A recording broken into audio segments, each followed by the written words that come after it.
Mrs. Sarah Kabu, who you may know as part owner of Bonfire Adventures, she recently has come up, and people are not really happy about her comments. I mean, I feel like she's pretty controversial. She says what she feels, and I love that about a woman. But she is kind of talking about something which people feel a bit touchy, which is fundraising for your wedding. And her advice goes, young couples planning weddings are being mocked for asking for help to do big weddings just because Dr. Chandaria did a 3,900 shillings wedding after 64 years.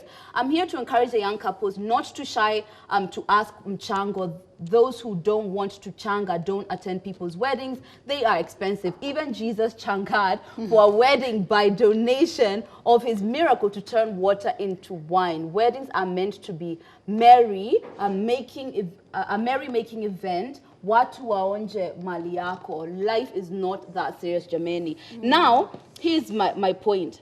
The reason why people are against fundraising for weddings is because we have so many other things to fundraise for. I feel like, you know, we want to prioritize what's important. One day maybe you might need fundraising because you want to take your child abroad for school. You might want to, maybe if someone is sick and maybe insurance can't pay for it. There are so many fundraisers that it's like if we spread ourselves so thin that even weddings we're fundraising, it's going to take away that spirit of fundraising, and what's going to happen is that people aren't going to show up altogether. People are stopping giving now. Like the more life goes on, the more people feel like it's your responsibility how your life goes, even if it's something like sickness. So the importance of a wedding versus another emergency that might come up, I see why people are really against this kuchanga vibe. Yeah, I think that's why. And you know, like in Kikuyu culture, we have a lot of harambes. Yeah. Like, and even if I'm not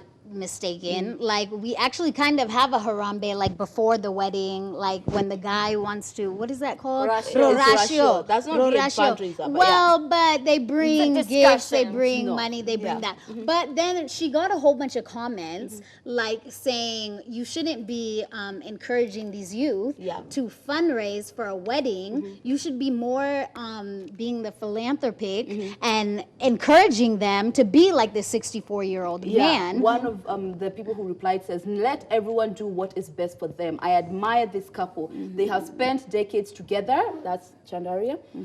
Why spend millions on a formality? Where I come from, if you dare ask for contributions for your wedding, you may end up not marrying, as people believe you have to be financially ready before you take that step. See, that's so silly to me. What? I know so many people who got married and they definitely weren't financially stable.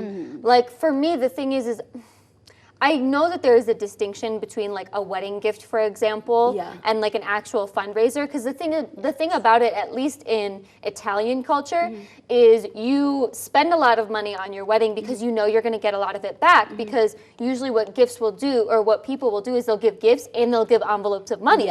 So the thing is like, if you're going to have a big wedding, I get it. It's your big day. You don't intend to have another one. That's fine. I still would recommend kind of doing what Chandaria did, and it's like go get married at the AG and then save that money on a celebration. You don't have to spend it on like a pastor and a church ceremony and things. You can just have it to celebrate your marriage.